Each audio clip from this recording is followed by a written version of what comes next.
kyambalo kiri Elisa kye yakubisa ku Yordani amazzi ne geekola entuumu n'ayitawo nga tambuza bigere mwalimu ki mu muggo gwa Musa gwe yatambulanga nabo n'akuba olwazi n'ennyanja emmyufu ebyamagero ne bikolebwa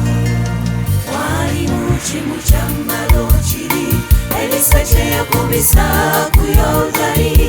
amazzi ne geekola entuumu n'ayitawo nga tambuza bigere mwalimu ki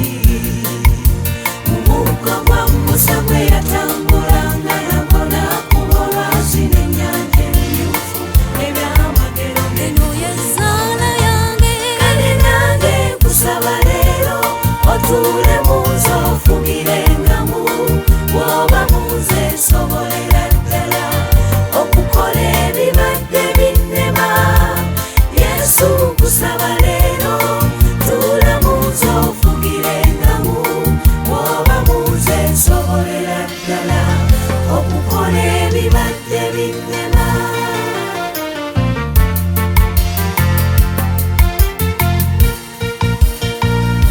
Elisa kubutta bwannamwandu we yalyako ne buzimbulukuka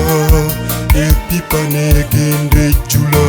ennamwandu ne kimwewuunyisa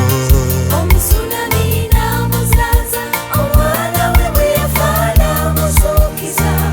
ekiwonvu mu ddungu nakijjuza amazzi n'amalisa kale nange nkusaba leero otuule mu